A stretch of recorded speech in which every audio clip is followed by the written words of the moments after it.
Assalamualaikum warahmatullahi wabarakatuh. Selamat datang di Nanti Malam, tempat di mana kisah gelap tak hanya didengar, tapi juga dirasakan. Saat malam mulai menelan cahaya, dan keheningan berubah jadi bisikan. Ingatlah, tidak semut yang sunyi itu kosong. Ada yang mengintai, ada yang menunggu, dan ada yang ingin didengar. Duduk yang tenang, matikan lampu, dan biarkan cerita ini merasuk perlahan. Karena di Nanti Malam, horor bukan sekadar cerita, tapi pengalaman. Pasar tradisional di Surabaya selalu ramai sejak pagi buta. Suara pedagang menawarkan dagangan, teriakan kuli angkut, dan hiruk-pikuk pembeli berpadu menjadi satu kesibukan yang khas. Di antara keramaian itu, ada satu lapak yang selalu paling mencolok. Lapak daging potong milik Bu Haji Isti. Hampir setiap hari, lapaknya dipenuhi pembeli yang rela antre panjang hanya untuk mendapatkan daging segar darinya. Daging Bu Haji memang beda, lebih segar, lebih merah, dan lebih enak dimasak. Begitu kata pelanggan yang setia membeli di sana. Bu Haji Isti dikenal sebagai sosok yang tegas, ulet, dan pintar berdagang. Penampilannya selalu rapi dengan jilbab bersih, meski tangannya berlumuran darah daging. Tidak ada satupun pedagang lain yang bisa menandingi ramainya lapaknya. Bahkan, pedagang daging lain sering mengeluh karena lapak mereka sepi. Sementara, lapak Bu Isti tidak pernah berhenti diserbu pembeli. Rezeki memang gak ada yang tahu. Tapi yang ini kok rasanya aneh. Masa kita semua bisa kalah sama satu orang saja? Bisik seorang pedagang daging yang lapaknya tak jauh dari situ. Keanehan itu semakin terasa karena stok daging Bu Isti seolah tidak ada habisnya. Pedagang lain sering kehabisan pasokan dari rumah potong, sementara Bu Isti tetap bisa menjual daging dalam jumlah banyak. Bahkan hingga siang hari saat yang lain sudah menutup lapak. Tak hanya banyak, kualitas dagingnya juga jauh lebih bagus. Bu Isti menikmati semua itu dengan wajah anggun yang penuh percaya diri. Setiap lembar uang yang ia terima diselipkan ke dalam kotak kayu di bawah meja dagangan. Ia tahu, orang-orang bertanya-tanya dari mana datangnya semua keberuntungan ini. Namun ia hanya tersenyum samar setiap kali ada yang berani menyinggung. Yang penting kerja keras. Allah kasih rezeki buat orang yang mau berusaha, jawabnya enteng, seolah menutup semua pembicaraan. Namun di balik senyum itu, Bu Isti menyimpan sesuatu yang tidak diketahui siapapun. Ia tidak sekadar mengandalkan kerja keras. Ada rahasia besar yang mengiringi kesuksesannya. Rahasia itu telah ia simpan rapat sejak bertahun-tahun lalu. Sejak pertama kali ia memutuskan untuk mengubah nasibnya. Dulu, kehidupan Bu Isti tidak seperti sekarang. Ia hanyalah seorang janda muda yang ditinggal suaminya. Dengan anak-anak yang masih kecil, ia berjuang sendirian mencari nafkah. Berjualan daging di pasar hanyalah pilihan terpaksa. Awalnya ia menjual sedikit, sekadar cukup untuk makan sehari-hari. Namun kebutuhan hidup terus menghimpit, apalagi ketika biaya sekolah anak semakin mahal. Dalam keputusasaan itu, Bu Isti sering mendengar bisik-bisik dari beberapa orang tua di pasar. Mereka berbicara tentang pesugihan, tentang cara gaib yang bisa mengubah nasib dalam sekejap. Bu Isti tak pernah benar-benar percaya. Tapi ketika hidupnya terasa semakin sempit, ia mulai mempertimbangkan. Konon, ada jalur pesugihan yang paling ampuh bagi pedagang, pesugihan Laut Utara, yang menghubungkan manusia dengan sosok gaib penguasa lautan. Nama yang disebat-sebat adalah Dewi Lanjar, ratu cantik yang bersemayam di wilayah pantai utara Jawa. Ia dipercaya bisa memberi kejayaan dagang, membuat pembeli berdatangan, dan memastikan barang dagangan selalu laris. Bu Isti yang dulu hanyalah pedagang kecil, akhirnya nekat menempuh jalan itu. Ia mendatangi seorang dukun tua yang mengaku bisa menghubungkan dirinya dengan penguasa laut. Malam itu, dengan hati berdebar, ia mengikuti ritual di sebuah pesarean keramat dekat pantai. Entah karena keputusasaannya atau karena daya tarik gaib yang begitu kuat, Bu Isti benar-benar merasakan sesuatu malam itu. Sejak saat itulah kehidupannya berubah. Keesokan harinya, ia mulai merasakan keajaiban. Dagangannya yang biasanya hanya laku sedikit, tiba-tiba habis diserbu pembeli.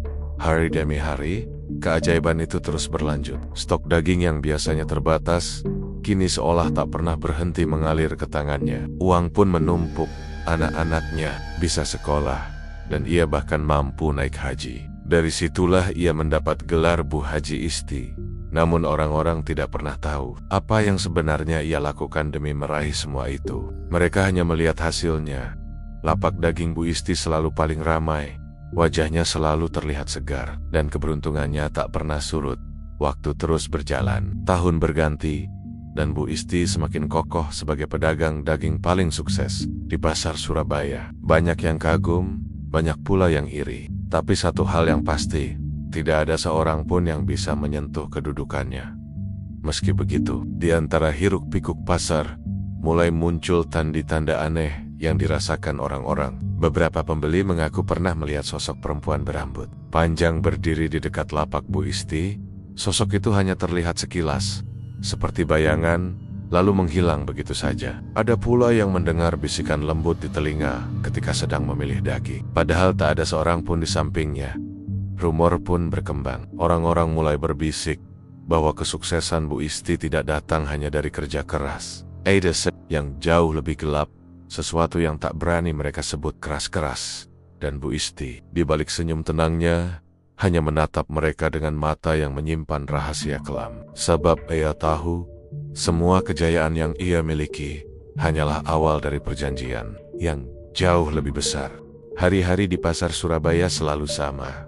Ramai, bising, penuh tawar-menawar. Namun ada satu hal yang sudah dianggap lumrah oleh para pedagang lapak Bu Haji Isti, yang tak pernah sepi pembeli. Anehnya, meski harga daging yang ia jual lebih mahal dari pedagang lain, orang-orang tetap memilih membeli darinya. Bu Haji, 1 kilo lagi ya, tambahin lemak sedikit, biar gurih, ujar seorang ibu rumah tangga sambil menyerahkan uang. Sementara di lapak sebelah, pedagang lain hanya bisa gigit. Yori, mereka harus berteriak lebih keras, menurunkan harga, bahkan merayu pembeli agar mampir. Tapi hasilnya sama saja, dagangan mereka tetap tersisa banyak. Heran aku, orang lain banting harga, kasih potongan pun, tetap nggak bisa ngalahin dia. Keluh Pak Wito, seorang pedagang daging yang sudah belasan tahun berjualan di sana, padahal dagingnya ya biasa saja. Kalau aku bandingin, malah daging kita lebih bagus. Tapi entah kenapa orang tetap milih beli di situ. Timpal pedagang lain, Bu Lastri, bisik-bisik kecurigaan mulai muncul. Mereka mulai bertanya-tanya, apa benar semua ini hanya karena kerja keras? Atau ada sesuatu di baliknya? Semakin hari, semakin banyak hal yang janggal. Pernah suatu kali, beberapa pedagang melihat Bu Isti datang ke pasar subuh-subuh, membawa banyak sekali potongan daging segar. Jumlahnya jauh lebih banyak dari pasokan rumah potong biasa. Padahal yang lain hanya mendapat sedikit. Dari mana dia bisa dapat sebanyak itu? Kalau dari rumah potong, mestinya kita semua juga kebagian. Tapi kok cuma dia? Tanya seorang pedagang sambil geleng kepala. Tak hanya itu, daging Bu Isti selalu tampak segar. Bahkan menjelang siang, saat pedagang lain sudah menjual sisa potongan yang mulai menghitam. Anehnya, darah dari daging itu seakan tetap baru, merah segar, seolah-olah baru saja disembelih.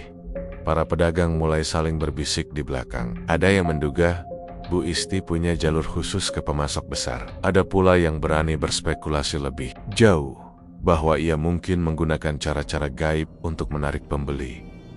Kau ingat cerita orang tua-tua? Katanya ada pedagang yang ambil pesugihan dari Laut Utara. Dagangannya selalu laris. Tapi katanya ada syaratnya. Bisik Pak Wito dengan suara pelan, takut terdengar orang lain. Ah, jangan sembarangan ngomong begitu. Kalau dia dengar bisa marah, sahut Bu Lastri, meski wajahnya sendiri tampak ragu. Namun kabar itu sudah terlanjur menyebar. Semakin hari, semakin banyak yang percaya bahwa keberhasilan Bu Isti bukan hal wajar. Para pembeli pun ikut merasakan sesuatu yang ganjil. Ada yang mengaku ketika membeli daging di lapak Bu Isti, mereka merasa seperti dipaksa membeli lebih banyak dari yang mereka rencanakan. Seorang ibu muda bercerita, tadinya ia hanya ingin membeli 1/2 kilo, tapi entah kenapa ia justru pulang membawa 2 kilo. Ia sendiri bingung, seakan lidahnya berat untuk menolak ketika Bu Isti menawarkan. Aku seperti nggak bisa bilang tidak. Begitu ceritanya kepada pedagang lain. Ada juga pembeli yang merasa bulu kuduknya merinding ketika berdiri terlalu lama di dekat lapak itu. Mereka melihat bayangan samar di balik tubuh Bu Isti, seperti sosok perempuan berambut panjang terurai, berdiri sangat dekat lalu menghilang begitu saja. Semua cerita itu membuat para pedagang lain semakin yakin ada sesuatu yang tak beres. Namun, meski kecurigaan semakin kuat, tak ada seorang pun yang berani menuduh secara terang-terangan. Mereka tahu Bu Isti punya banyak pelanggan setia, bahkan punya pengaruh di kalangan pedagang besar. Mengusiknya bisa berbahaya, apalagi kalau benar ia punya pegangan gaib. Malam hari, ketika pasar sudah sepi, beberapa pedagang berkumpul di warung kopi kecil di pinggir jalan. Mereka membicarakan keanehan Bu Isti dengan suara berbisik. Kita semua sama-sama tahu, daging dari rumah potong terbatas. Lalu, dari mana dia bisa dapat segitu banyak setiap hari? Jangan-jangan, Uscal, Pak Wito, berhenti sebentar, lalu menunduk. Jangan-jangan apa? Tanya pedagang muda yang baru bergabung.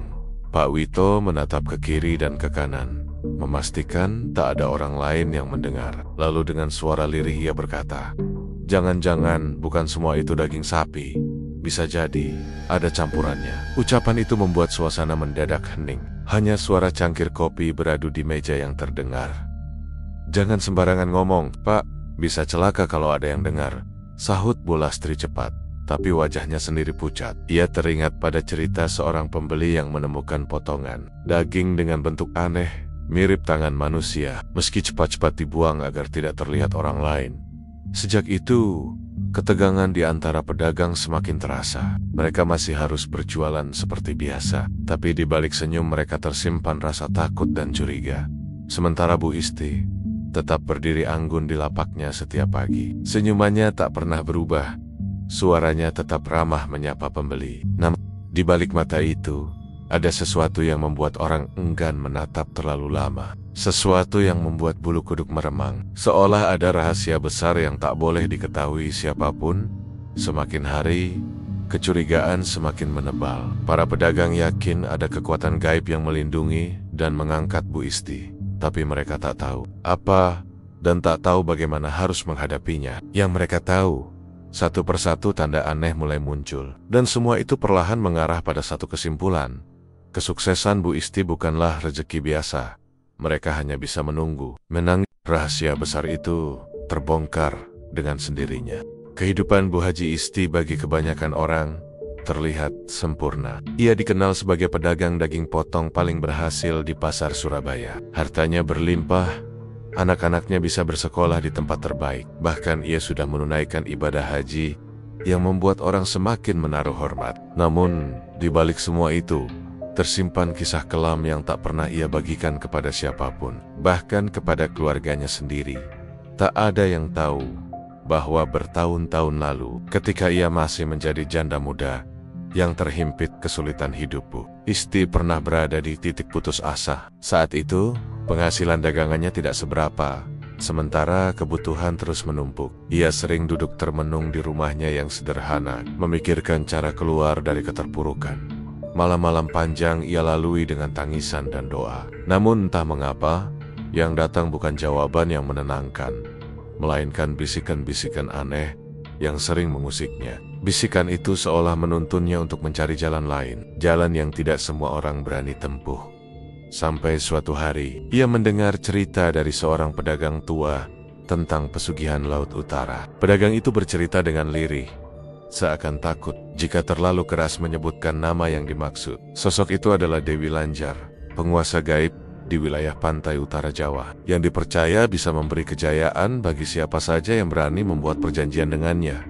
Awalnya Bu Isti hanya mendengar, sambil lalu tidak benar-benar percaya. Namun semakin lama, semakin sering cerita itu menghantui pikirannya. Malam demi malam ia terbayang wajah anak Kenania yang masih kecil, lapar, butuh sekolah, butuh masa depan. Ia merasa tak punya pilihan lain.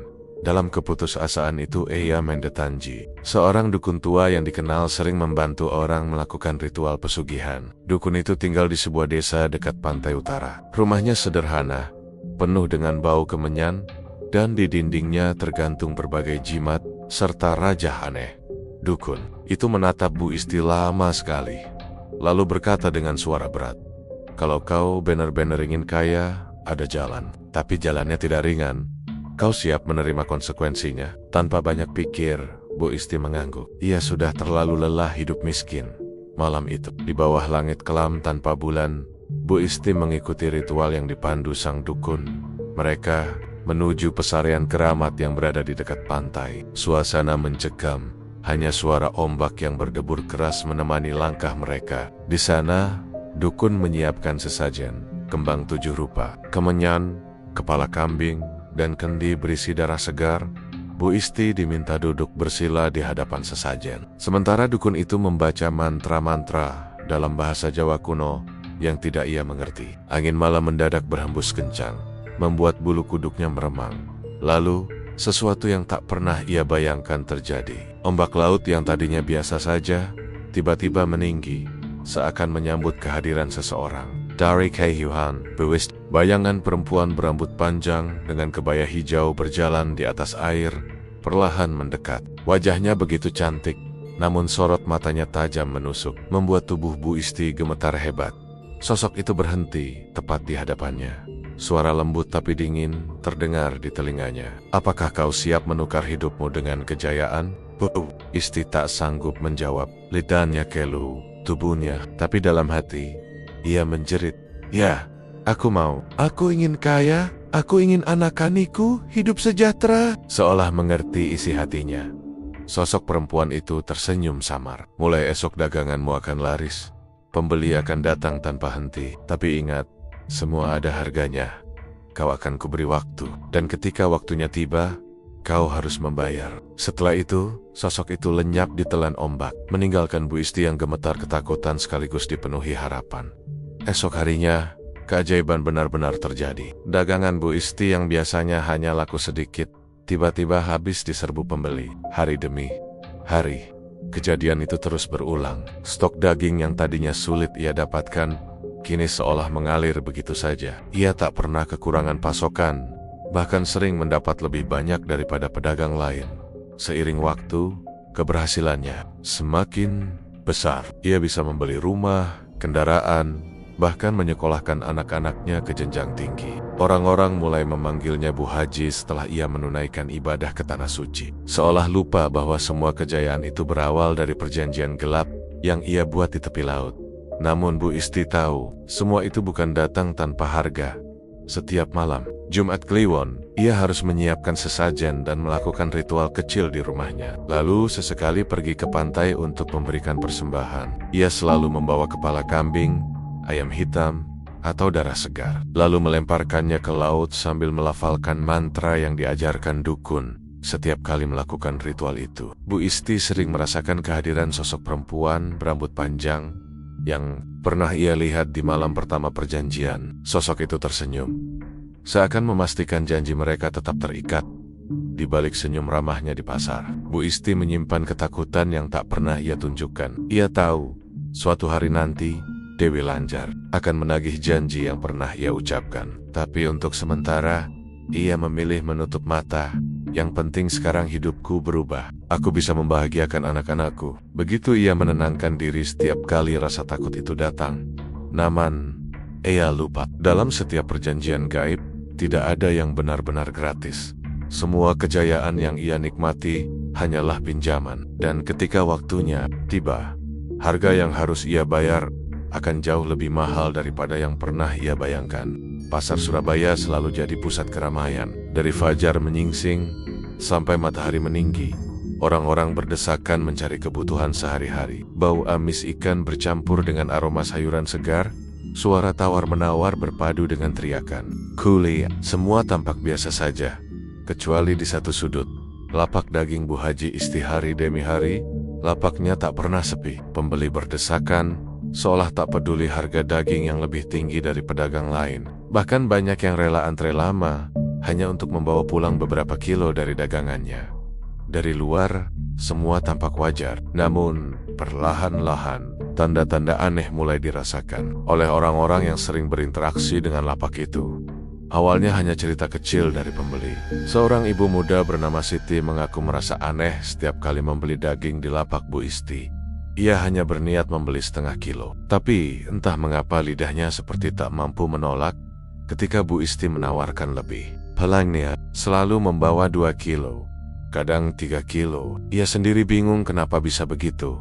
Rasanya seperti ada yang nyuruh aku beli lebih banyak. Mulutku ingin bilang tidak, tapi nggak bisa keluar. Begitu pengakuannya kepada tetangga, cerita itu menyebar cepat. Beberapa pembeli lain ternyata merasakan hal yang sama. Mereka merasa seperti ditarik paksa untuk membeli, meski sebenarnya tidak membutuhkan. Tak berhenti di situ, ada juga kejadian lain. Seorang pemuda yang baru pertama kali membeli di lapak Bu Isti pulang dengan wajah pucat. Ia bercerita bahwa ketika memilih daging, ia sempat menoleh ke arah Bu Isti. Sekilas, ia melihat sosok lain berdiri di samping sang pedagang. Seorang perempuan cantik dengan rambut panjang terurai, kebaya hijau basah menempel di tubuhnya. Sosok itu menatap lurus ke arahnya sebelum hilang begitu saja. Waktu itu aku pikir mataku salah lihat, tapi rasanya nyata sekali. Wajahnya cantik, tapi menyeramkan. Bulu kuduku berdiri semua. Ceritanya dengan suara bergetar. Kisah itu membuat heboh para pedagang. Mereka mulai mengingat kembali hal-hal aneh yang pernah terjadi. Pernah ada pembeli yang pulang membawa daging Bu Isti, lalu malamnya jatuh sakit tanpa sebab. Ada juga yang bermimpi aneh. Didatangi perempuan cantik di tepi laut, menawarkan daging merah segar dengan senyum menakutkan. Semakin lama, semakin banyak kejadian yang tidak bisa dijelaskan. Di pasar sendiri, beberapa pedagang yang lapaknya dekat dengan Bu Isti sering mendengar suara-suara ganjil. Saat pasar sudah sepi dan mereka sedang membereskan barang dagangan, terdengar bisikan halus di telinga mereka. Bisikan itu seperti suara perempuan yang berulang-ulang menyebut, "Beli daging, segar, segar sekali." Padahal, saat mereka tak ada siapapun di sana kecuali lapak Bu Isti yang sudah terkunci. Seorang pedagang tua bernama Pak Darto bahkan pernah bersumpah melihat sesuatu yang lebih menyeramkan. Malam itu ia masih membereskan barang ketika ia melihat air menetes di lantai pasar. Padahal hari itu tidak hujan. Jejak basah itu membentuk garis, berhenti tepat di depan lapak Bu Isti. Saat ia mengikuti jejak itu dengan rasa penasaran, tiba-tiba terdengar suara tawa perempuan, lembut namun mengerikan, membuatnya langsung lari terbirit-birit meninggalkan pasar. Cerita-cerita ini akhirnya membuat para pedagang semakin yakin bahwa kesuksesan Bu Isti bukanlah sesuatu yang wajar. Mereka mulai saling menasihati untuk berhati-hati. Bahkan ada yang melarang anak kenania mendekat ke lapak itu. Namun yang lebih mengganggu adalah kualitas daging Bu Isti sendiri. Dari luar, daging itu tampak segar, merah, dan menggugah selera. Tapi beberapa pembeli mengaku pernah menemukan kejanggalan. Ada yang melihat urat daging itu terlalu mirip dengan urat manusia. Ada pula yang menemukan potongan berbentuk jari, meski cepat-cepat dibuang dengan alasan salah potong. Cerita itu tentu saja tidak pernah terbukti, tapi cukup untuk menambah kengerian di pasar. Meski begitu, anehnya, orang-orang tetap saja membeli.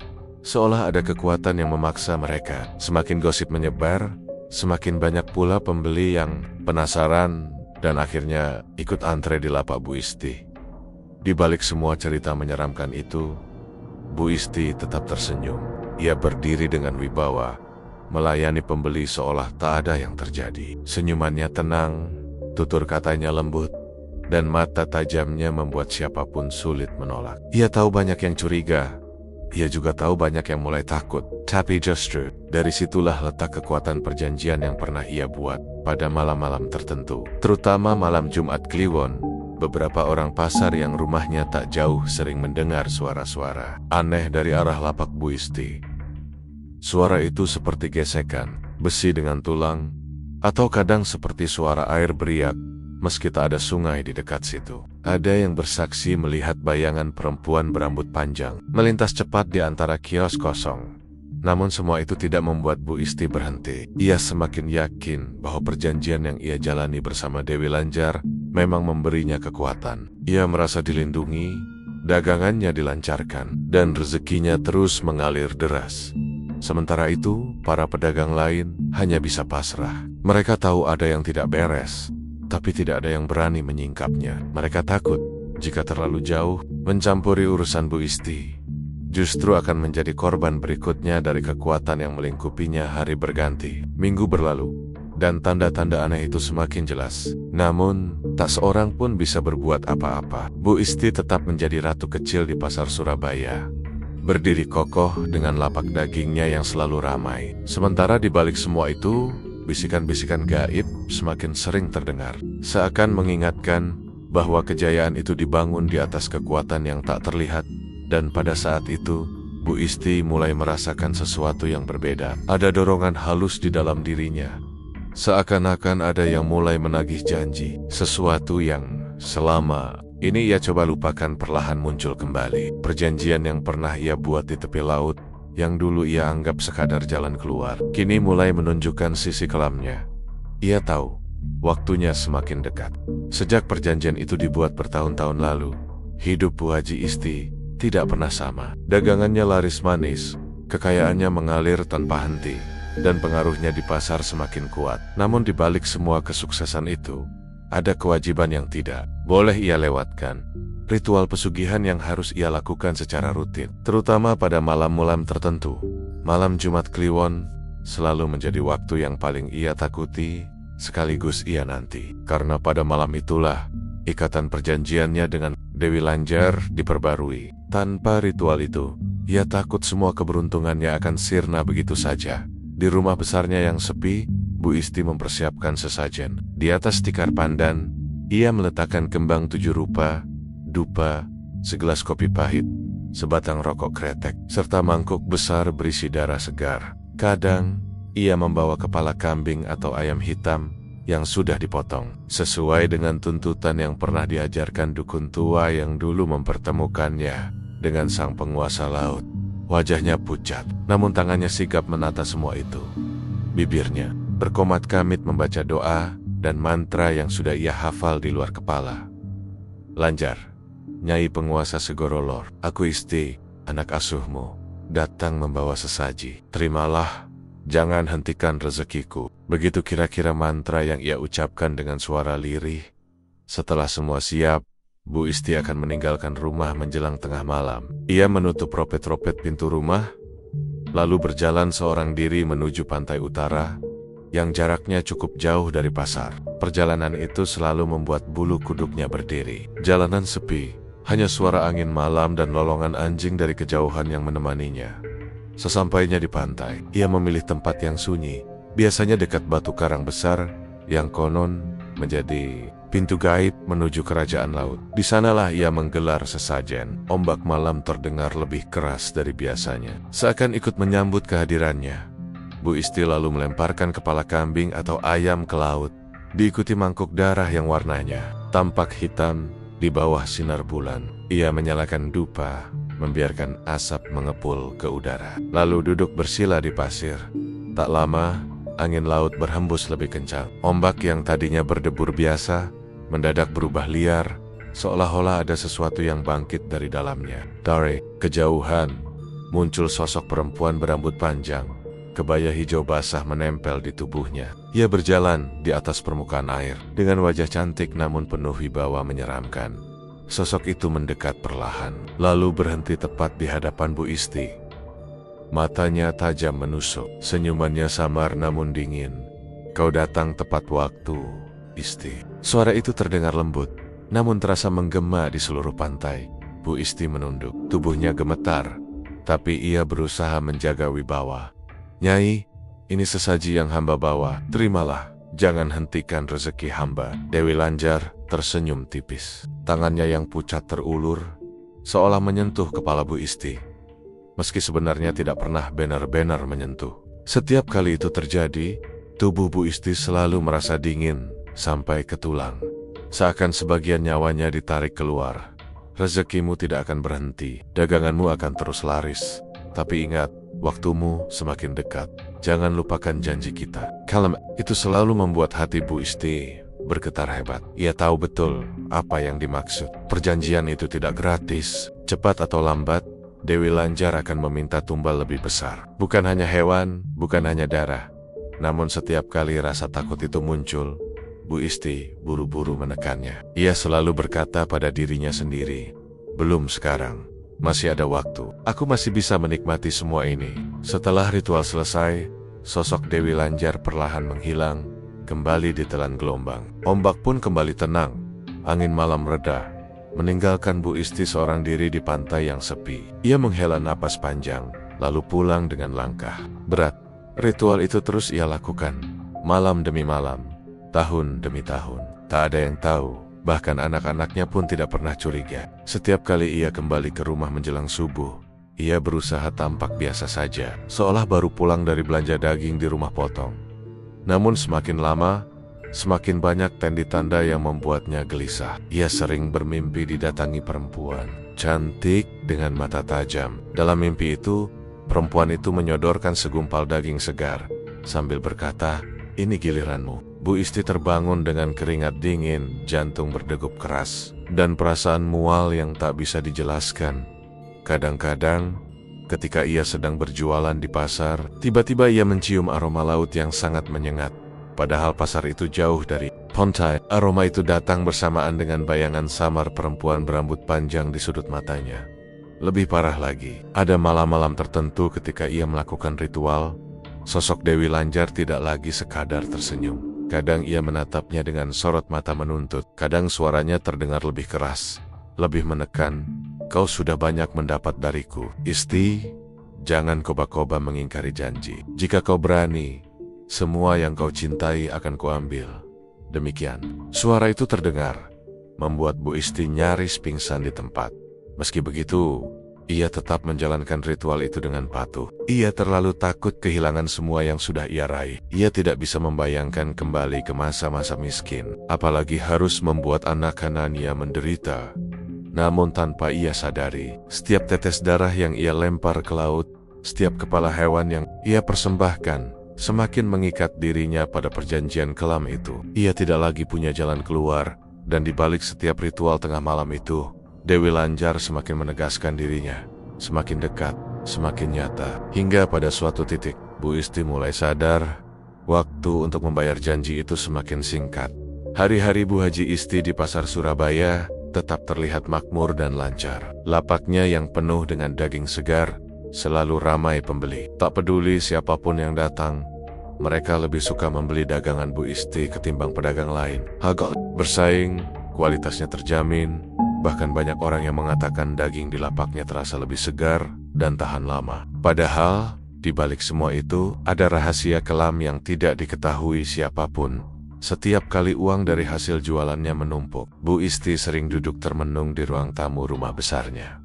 Rumah itu kini penuh barang mewah. Sofa impor, lemari ukiran, jepara, televisi layar besar, bahkan mobil mewah terparkir di garasi. Tapi di balik senyumnya yang selalu ia tunjukkan di pasar, dalam hati kecilnya, ada rasa gelisah yang semakin hari semakin berat.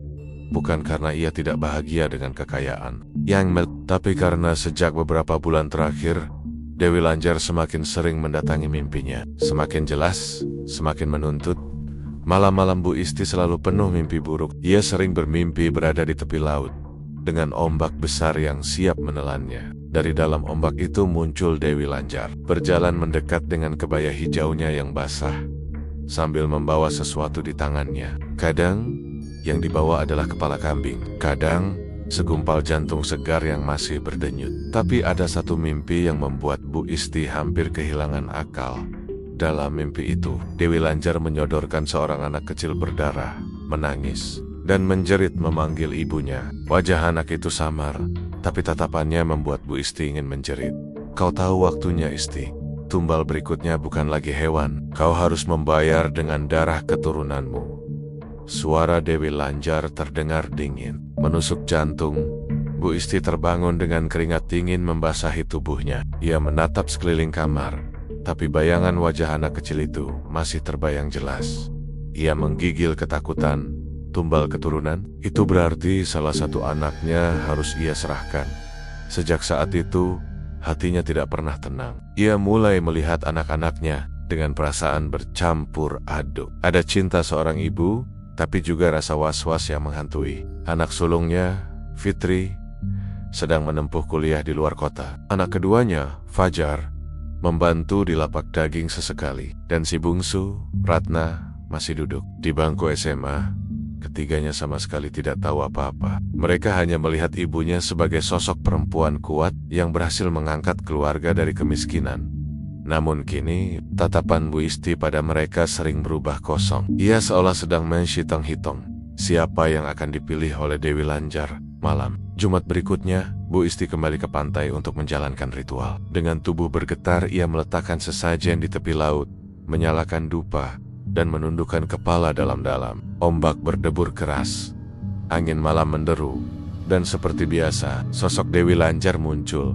"Kau sudah mendapatkan semua yang kau minta," ucap sang ratu laut dengan senyum tipis. "Kini saatnya kau membayar." "Ampun, Nyai," suara Bu Isti bergetar, hampir tersendat oleh tangis. "Jangan ambil anak-anakku, ambillah nyawaku saja. Aku rela mati, asalkan mereka tetap hidup." Namun Dewi Lanjar hanya tertawa kecil. Tawanya dingin dan menggema. "Tidak semudah itu. Janji kita jelas. Kau ingin rezeki berlimpah, kekayaan yang tak pernah habis. Kau membayarnya dengan darah. Sekarang, darah keturunanmu yang harus dipersembahkan." Bu Isti jatuh tersungkur. Tubuhnya gemetar hebat. Mata bercucuran di wajahnya. Tapi ia tahu permohonannya sia-sia. Perjanjian gaib tidak bisa dibatalkan begitu saja. "Kalau kau berani mengingkari, semua yang kau cintai akan kuambil sekaligus. Daganganmu akan busuk, hartamu habis, dan keluarga besarmu akan mati dengan cara mengenaskan." Suara Dewi Lanjar semakin mengeras, bagai gemuruh petir di tengah malam. Bu Isti pulang dalam keadaan kalut. Di rumah, ia duduk di ruang tengah, menatap wajah Ratna yang sedang belajar. Mata anak bungsunya itu jernih, penuh semangat, polos, dan belum mengerti apa-apa. Justru itu yang membuat Bu Isti semakin hancur. Bagaimana bisa ia menyerahkan anak sekecil itu demi mempertahankan kekayaannya? Namun di sisi lain, bayangan ancaman Dewi Lanjar terus menghantui. Suara itu selalu terngiang di telinganya. "Jika kau menolak, semua akan mati bersamamu." Hari-hari berikutnya, sikap Bu Isti mulai berubah. Ia menjadi mudah marah, cepat curiga, dan sering termenung sendiri. Beberapa kali Fajar melihat ibunya duduk di ruang tamu tengah malam sambil merokok. Tatapannya kosong menembus dinding. "Bu, kenapa akhir-akhir ini sering melamun? Kalau ada masalah, cerita saja," tanya Fajar suatu malam. Namun Bu Isti hanya menggeleng, pura-pura tersenyum. "Tidak apa-apa, Nak. Ibu cuma capek." Padahal dalam hatinya Bu Isti semakin terjepit. Di pasar pun beberapa pedagang mulai berbisik-bisik. Mereka heran melihat Bu Isti yang dulu selalu ceria kini sering murung. Dagangannya memang tetap laris, tapi wajahnya pucat, matanya sayu, seolah ia menyimpan beban berat. Pada malam Jumat Kliwon berikutnya, Bu Isti mencoba memberanikan diri. Ia menyiapkan sesajen lebih banyak dari biasanya. Ia membawa darah ayam, kepala kambing, bahkan emas batangan yang ia taruh dalam wadah di tepi laut. Ia berlutut sambil berteriak putus asa. "Nyai, ambillah ini semua. Darah, emas, apapun. Asal jangan anak-anakku." Laut malam itu bergolak lebih hebat dari biasanya. Sosok Dewi Lanjar muncul dengan wajah murka. Matanya menyala, rambut panjangnya terurai liar, suaranya menggelegar hingga membuat Bu Isti hampir pingsan. "Beraninya kau mencoba menawar janji. Tidak ada yang bisa mengganti darah keturunanmu. Ingat ini, Isti. Waktumu semakin dekat. Aku akan datang mengambilnya. Suka atau tidak suka." Setelah itu, sosoknya lenyap di telan ombak. Bu Isti jatuh terduduk, menangis merongrong di tepi pantai. Tubuhnya lemas, hatinya hancur. Ia tahu, waktu yang ditentukan sudah semakin dekat. Tidak ada jalan keluar.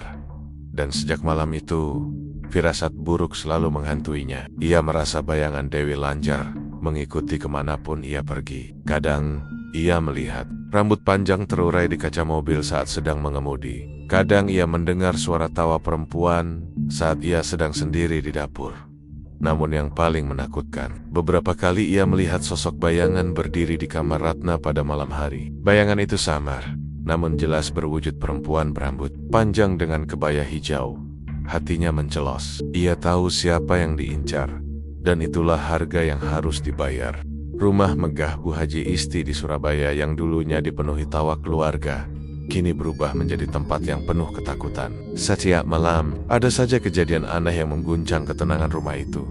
Dimulai dari suara ketukan pintu yang terdengar di tengah malam. Fajar, anak kedua Bu Isti, pernah terbangun karena mendengar pintu kamar diketuk pelan. Ia membuka pintu, namun tak ada siapa-siapa. Hanya lorong rumah yang gelap dan sunyi. Ketika ia menutup pintu dan kembali ke ranjang, ketukan itu terdengar. Lagi, kali ini lebih keras, seperti seseorang mencoba masuk. Ratna, si bungsu, mulai sering mengigau saat tidur. Ia menangis dalam tidurnya, menyebut-nyebut nama ibu.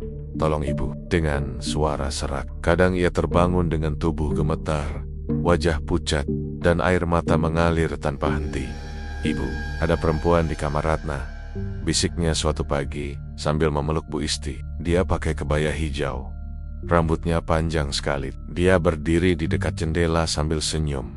Hati Bu Isti serasa diremas. Ia tahu persis siapa sosok yang dilihat Ratna. Itu bukan sekadar mimpi, tapi tanda bahwa waktunya sudah semakin dekat. Malam berikutnya, teror semakin nyata. Televisi di ruang keluarga menyala sendiri, menampilkan layar berwarna hijau dengan suara gemuruh ombak. Lampu-lampu rumah sering berkedip-kedip tanpa sebab, padahal instalasi listrik baru saja diganti. Bau amis darah kadang tercium di kamar mandi. Meski Bu Isti sudah menyuruh pembantunya membersihkan berkali-kali, suatu malam Fajar terbangun karena mendengar suara langkah kaki di lantai atas. Awalnya ia mengira itu ibunya. Namun ketika ia keluar kamar, ia melihat ibunya sedang duduk di ruang tamu bawah, termenung sendirian. Dengan rasa penasaran bercampur takut, Fajar menatap ke arah tangga. Di sana, samar-samar ia melihat sosok perempuan dengan rambut panjang terurai, mengenakan kebaya basah kehijauan, berjalan perlahan menuruni tangga. Suara langkahnya terdengar, jelas basah, seolah kaki itu baru saja keluar dari air laut. Fajar terhuyung mundur, tubuhnya gemetar hebat. Ia hampir berteriak, namun ketika berkedip, sosok itu menghilang begitu saja. Paginya, ia menceritakan semua kepada ibunya. "Bu, ada perempuan di rumah ini. Aku lihat sendiri semalam. Dia turun dari tangga." Wajah Bu Isti memucat. Ia mencoba menyangkal, pura-pura tidak percaya. "Mungkin kamu salah lihat, Jar. Jangan meneket nakuti, adik." Namun dalam hati, Bu Isti tahu Dewi Lanjar sudah masuk ke dalam rumah.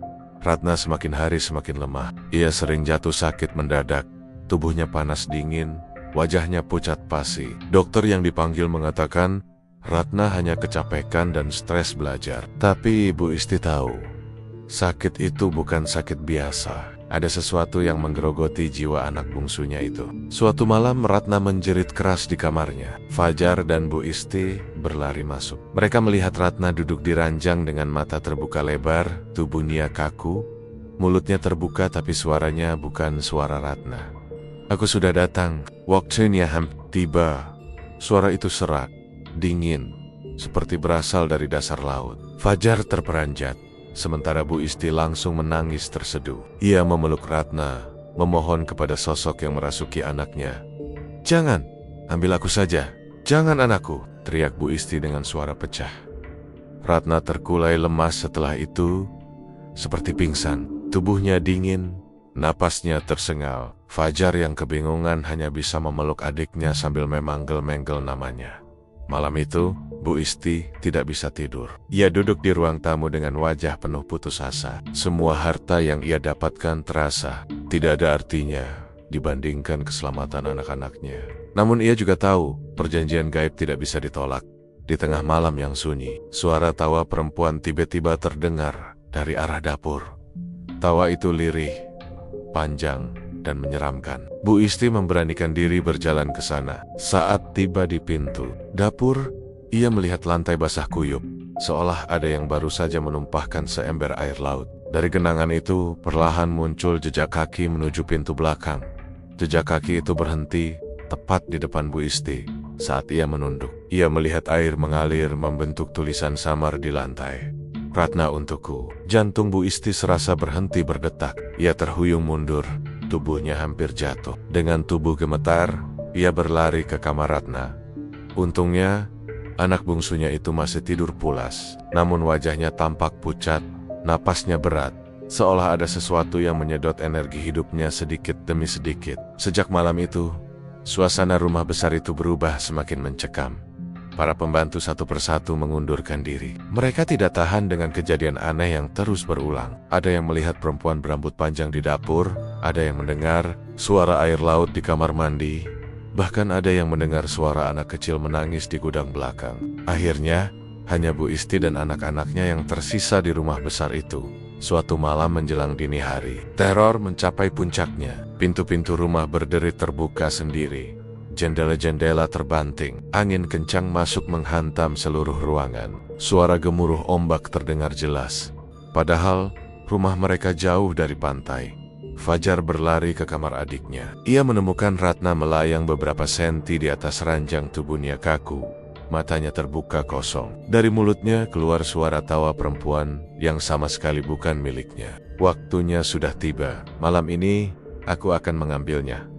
Suara itu bergema, mengguncang seluruh rumah. Fajar menjerit, mencoba menarik tubuh Ratna ke pelukannya. Namun semakin ia menarik, semakin berat tubuh adiknya. Seolah ada kekuatan gaib yang menahannya. Bu Isti masuk ke kamar dengan wajah panik. Ia langsung bersujud di lantai, menangis meraung. "Nyai, tolong, jangan ambil anakku. Ambil aku saja. Aku rela mati malam ini." Namun suara itu hanya tertawa. Makin keras, makin menusuk telinga. Ratna semakin terangkat, tubuhnya melayang menuju jendela kamar. Fajar mencoba menahan, tapi kekuatannya tak sebanding. Bu Isti hanya bisa menangis, memohon ampun, sementara angin malam merobek tirai kamar, membawa hawa laut yang pekat dengan aroma amis darah. Malam itu menjadi awal dari neraka sesungguhnya di rumah besar Bu Isti. Sebuah malam yang menghapus semua kebahagiaan dan mengingatkan bahwa setiap janji dengan makhluk gaib memiliki harga yang tidak pernah bisa ditawar. Malam itu, rumah besar Bu Haji Isti benar-benar berubah menjadi medan pertempuran antara manusia dan kekuatan gaib. Jam dinding di ruang tengah berdetak keras, seolah-olah setiap ketukan jarum jam mendekatkan mereka pada akhir perjanjian yang tak bisa dihindarkan. Ratna masih melayang di atas ranjang, matanya kosong. Bibirnya mengucapkan kata-kata yang bukan miliknya. Tubuh mungil itu seakan bukan milik manusia lagi, melainkan wadah yang siap diambil. Fajar dengan sekuat tenaga terus menarik tangan adiknya agar tetap berada di pelukannya. Namun semakin ia berusaha, semakin dingin tubuh Ratna, seperti es yang perlahan menghilangkan kehidupan. "Bu, tolongin aku. Ratna berat sekali," jerit Fajar. Suaranya hampir pecah. Bu Isti tak kuasa berdiri. Ia bersimpuh di lantai. Wajahnya basah oleh air mata. Suaranya parau bergetar, penuh rasa putus asa. "Nyai, Dewi Lanjar, aku mohon, jangan ambil anakku. Ambil aku saja. Aku sudah siap, aku rela." Suara perempuan itu terdengar jelas, keluar dari mulut Ratna dengan nada dingin yang menusuk. "Kau lupa siapa yang kau ajak bersumpah, Isti? Kau yang meminta kekayaan, kau yang menjanjikan persembahan. Kini saatnya aku menagih. Ratna adalah bayarannya." Fajar memandang ibunya dengan mata merah penuh amarah. "Bu, apa maksudnya ini? Persembahan? Janji apa yang ibu lakukan?" Pertanyaan itu menghantam Bu Isti seperti petir. Rahasia yang selama ini ia simpan rapat kini terbongkar di hadapan anak-anaknya. Dengan suara gemetar, ia menjawab di sela tangisnya. Ibu pernah melakukan sesuatu. Demi dagangan kita, demi rumah ini, demi semua yang kita punya sekarang. Ibu meminta bantuan dari penguasa Laut Selatan. Dan ibu berjanji memberi persembahan dari darah daging ibu sendiri. Fajar menatap ibunya dengan wajah hancur. "Astagfirullah. Jadi, semua ini karena ibu?" Belum sempat Bu Isti menjawab, tubuh Ratna semakin terangkat tinggi, nyaris menabrak langit-langit kamar. Suara tawa perempuan gaib itu menggema, bercampur dengan suara ombak yang menggelegar seakan memenuhi seluruh rumah. Waktunya sudah tiba. Tak ada yang bisa menolak. Dengan panik, Fajar memanjat ke ranjang dan mencoba meraih tubuh Ratna yang melayang. Ia berusaha menahan, namun sebuah kekuatan tak terlihat mendorongnya hingga ia terlempar ke lantai. Kepalanya membentur meja kecil, membuat darah mengalir di pelipisnya. Meski kesakitan, Fajar masih mencoba bangkit, menjerit sambil menangis. "Jangan, ambil adikku, ambil aku saja." Namun suara itu hanya tertawa sinis, seakan mengejek pengorbanan mereka. Bu Isti, yang sudah diambang keputusasaan, akhirnya nekat. Ia meraih sebilah pisau dapur dari laci kamar, lalu menodokkannya ke dadanya sendiri. "Nyai, aku bersumpah demi nyawaku, jangan ambil anakku. Ambil aku malam ini." Suasana mendadak hening. Angin yang tadinya menderu berhenti seketika. Ratna perlahan turun, tergeletak di ranjang tanpa daya. Namun wajah Bu Isti berubah pucat pasi. Tangannya gemetar hebat, pisau di genggamannya jatuh ke lantai. Dari balik cermin besar di kamar, muncul bayangan samar perempuan berkebaya hijau. Matanya tajam, senyumnya dingin. Suaranya terdengar jelas tanpa keluar dari mulut Ratna. Kau pikir mudah menukar persembahan? Perjanjian sudah tertulis. Nyawamu tidak cukup, Isti.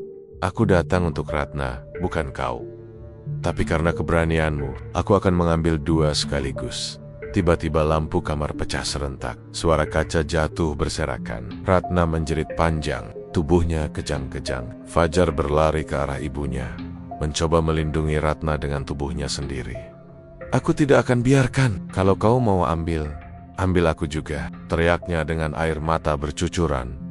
Bu Isti menjerit histeris, memeluk kedua anaknya, berharap tubuhnya bisa menjadi perisai. Namun justru pada saat itu, hawa dingin luar biasa menyelimuti ruangan. Suara ombak makin keras, seperti rumah mereka berada tepat di tengah lautan. Dari jendela, terlihat air asin merembes masuk, memenuhi lantai dengan cepat. Fajar merasa tubuhnya berat, sulit bernapas. Ratna kejang hebat, matanya bergulir ke atas. Sementara itu, Bu Isti merasakan sesuatu merayap ke dalam tubuhnya dingin, gelap, dan penuh dendam. Dalam keputusasaan, Bu Isti berteriak sekuat tenaga. Suaranya parau hingga hampir hilang. Aku serahkan diriku, jangan ganggu anak-anakku lagi. Aku rela mati malam ini.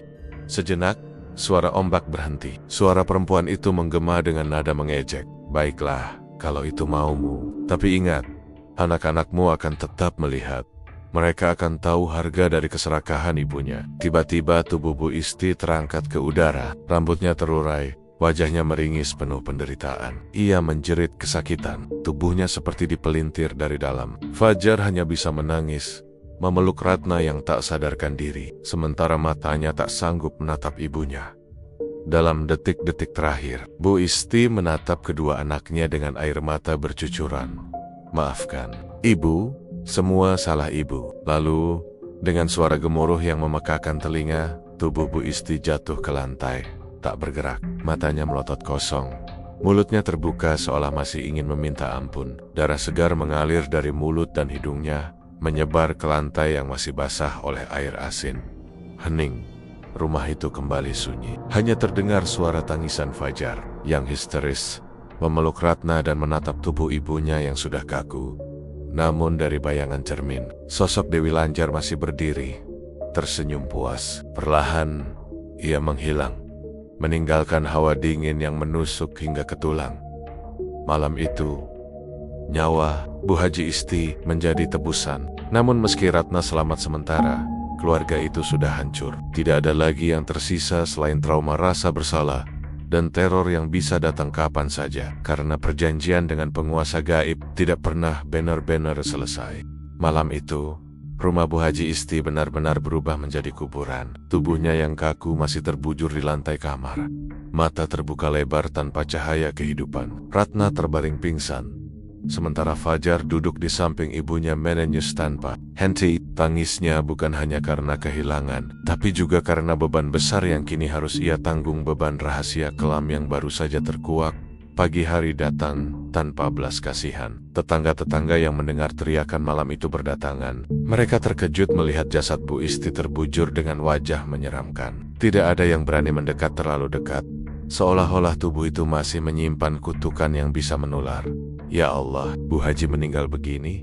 Bisik seorang tetangga dengan wajah ngeri. Enesek, darahnya banyak, tapi tidak ada luka tusukan, seperti dicabik dari dalam. Tambah yang lain, Fajar hanya diam, wajahnya bengkak karena tangis. Ia tidak sanggup menjelaskan apa yang sebenarnya terjadi. Bagaimana mungkin ia bisa menceritakan bahwa ibunya bersekutu dengan Dewi Lanjar, dan malam tadi ibunya menyerahkan nyawa sebagai tebusan? Tidak ada yang akan percaya, dan bila pun percaya, mereka hanya akan menjauh lebih jauh lagi. Ratna masih belum sadar. Sesekali tubuhnya menggigil, keringat dingin membasahi wajahnya. Fajar berusaha menjaganya dengan sisa tenaga yang ia punya. Meski pikirannya sendiri hampir runtuh, pemakaman Bu Isti berlangsung sederhana. Tidak banyak orang yang datang. Meski selama hidupnya, ia dikenal sebagai pedagang sukses di pasar. Entah mengapa, masyarakat sekitar merasa ada sesuatu yang aneh. Aura yang gelap menyelimuti rumah dan makam Bu Isti. Seorang ustadz yang memimpin doa sempat berpesan kepada Fajar dengan suara pelan. "Anak muda, jagalah adikmu. Ibumu mungkin telah salah jalan, tapi jangan biarkan kesalahannya menjerat kalian. Banyak berdoa, banyak memohon ampun kepada Allah. Hanya itu jalan keselamatan." Fajar mengangguk, meski hatinya penuh kebingungan. Kata-kata itu menancap kuat di kepalanya. Tapi bayangan wajah Dewi Lanjar malam itu masih terus menghantuinya. Hari-hari setelah pemakaman terasa sangat berat. Dagangan daging di pasar yang dulu laris manis tiba-tiba sepi. Orang-orang enggan membeli. Dari lapak Bu Isti, meski kini dijaga oleh Fajar, rumor menyebar. Ada yang mengatakan Bu Isti mati karena kutukan. Ada pula yang menyebut ia terkena santet. Semakin lama, gosip itu semakin liar, dan keluarga kecil itu semakin dijauhi. Fajar terpaksa menutup lapak dagangan. Uang tabungan pun makin menipis. Sementara Ratna semakin sering sakit. Setiap malam, tubuhnya panas dingin, mulutnya komat-kamit, menyebut sesuatu yang menakutkan. "Nyai, jangan ambil aku, jangan ambil aku." Begitu ia berulang-ulang mengigau, Fajar hanya bisa memeluk adiknya erat, berusaha menenangkan. Tapi jauh di dalam hatinya, ia tahu bahwa ikatan gaib itu belum selesai. Suatu malam, ketika Fajar tertidur di samping Ratna, ia bermimpi. Dalam mimpinya, ia berada di tepi pantai dengan ombak hitam yang mengamuk. Dari tengah laut, muncul sosok perempuan berkebaya hijau. Wajahnya sama persis dengan bayangan yang ia lihat malam ibunya meninggal. Dewi Lanjar tersenyum, menatapnya tajam. "Fajar, perjanjian ibumu belum lunas. Nyawanya memang sudah kubawa, tapi jiwa Ratna tetap milikku. Cepat atau lambat, aku akan menjemputnya." Tak ada doa, tak ada tangisan yang bisa menghalangi. Fajar terbangun dengan tubuh basah oleh keringat. Napasnya terengah-engah, jantungnya berdegup kencang. Ia menatap Ratna yang masih tidur, lalu menggenggam tangannya erat-erat. "Aku tidak akan biarkan. Aku akan lindungi kamu, Ratna, meski nyawaku taruhannya," bisiknya. Namun kenyataan tidak semudah itu. Setiap malam, Ratna semakin lemah. Tubuhnya kurus, matanya sayu, seolah-olah ada sesuatu yang menghisap kehidupannya perlahan. Fajar mencoba membawa Ratna ke rumah sakit, tapi dokter hanya mengatakan kondisinya aneh, tidak ditemukan penyakit jelas. Tak putus asa, Fajar mendatangi beberapa kiai dan ustaz, memohon doa dan ruqyah untuk adiknya. Setiap kali ayat suci dibacakan, Ratna menjerit-jerit kesakitan. Tubuhnya kejang, mulutnya mengeluarkan suara yang bukan miliknya. Kadang ia berbicara dengan suara perempuan dewasa, penuh cemoohan. "Kalian kira doa bisa memutus janji? Hahaha, Ratna tetap milikku." Para ustadz hanya bisa geleng kepala. Anak ini berat sekali. Jin yang mengikatnya bukan sembarangan. Kau harus kuat, nak. Jangan pernah berhenti berdoa. Meski demikian, Fajar tahu bahwa waktu mereka semakin menipis. Ia melihat sendiri bagaimana setiap malam Ratna kehilangan tenaga. Matanya makin cekung, kulitnya makin pucat. Pada suatu malam Jumat, Ratna tiba-tiba terbangun dari tidurnya. Ia menatap kakaknya dengan mata kosong, lalu berkata dengan suara lirih, nyaris tak terdengar, "Kak, aku capek. Biarkan saja kalau Nyai itu mau ambil aku. Aku nggak kuat lagi." Fajar langsung memeluk adiknya erat-erat. Air matanya jatuh deras. "Jangan bilang begitu, Ratna. Aku janji sama ibu, aku akan jagain kamu. Kamu nggak akan kemana-mana. Kamu harus kuat. Demi aku, demi kita." Ratna hanya tersenyum lemah, lalu kembali terpejam. Namun malam itu, Fajar kembali mendengar suara. Ombak menggelegar, meski rumah mereka jauh dari laut. Suara itu datang dari luar jendela. Makin lama makin keras. Ia tahu tanda itu. Dewi Lanjar sedang mendekat. Fajar menggenggam erat tangan adiknya sambil membaca doa sekuat hati. "Ayat tidak peduli." Meski suaranya parau, ia terus mengucap iyat-iyat yang dihafalnya sejak kecil. Air matanya bercampur dengan keringat dingin yang mengucur deras. Ombak itu makin mendekat. Lalu tiba-tiba hening. Ratna membuka mata, menatap kakaknya dengan senyum tenang. "Kak, makasih ya," bisiknya lirih. Detik berikutnya, tubuh Ratna terkulai lemas, nafasnya berhenti, matanya tertutup perlahan. Fajar menjerit histeris, memeluk jasad adiknya yang kini dingin tanpa nyawa di luar ramah. Angin bertiup kencang, suara ombak menggema si kenekan, ada yang tertawa puas. Malam itu, Ratna akhirnya diambil. Fajar terduduk lemas di samping jasad adiknya. Ia merasa seluruh dunia runtuh. Hidupnya hancur tanpa sisa. Ia kehilangan ibunya dengan cara tragis. Kini adiknya pun pergi dengan cara yang sama. Yang tersisa hanyalah dirinya. Seorang anak muda yang harus menanggung beban dosa perjanjian yang tidak pernah ia lakukan. Hari-hari setelah kematian Ratna terasa seperti neraka. Fajar semakin terpuruk. Tak ada lagi tujuan hidup. Ayah Seringdud termenung di depan makam ibunya dan adiknya, menatap tanah basah sambil menangis. Tetangga semakin menjauh. Bahkan beberapa ada yang berbisik-bisik menyebut Fajar sebagai anak pesugihan. Lapak dagangan daging pun benar-benar tutup. Rumah besar itu kini hanya menyisakan sepi dan bayangan. Namun yang paling mengerikan adalah setiap malam, Fajar masih mendengar suara ombak. Kadang ia melihat bayangan perempuan berkebaya hijau di ujung lorong rumah, tersenyum tipis sebelum menghilang. Seolah-olah Dewi Lanjar belum selesai dengan keluarganya, dan kini hanya menunggu waktu untuk menagih sesuatu dari dirinya. Fajar menyadari satu hal, perjanjian pesugihan itu tidak pernah benar-benar berakhir. Ibunya telah membayar dengan nyawa, adiknya telah diambil, dan kini mungkin giliran dirinya yang akan dipanggil. Dan sejak saat itu, nama Bu Haji Isti menjadi cerita kelam di pasar Surabaya. Orang-orang menyebutnya sebagai pedagang daging yang kaya karena pesugihan, tapi berakhir tragis karena keserakahannya sendiri. Sedangkan Fajar, hidupnya hanyalah menunggu giliran, dihantui bayangan ombak yang tak pernah berhenti.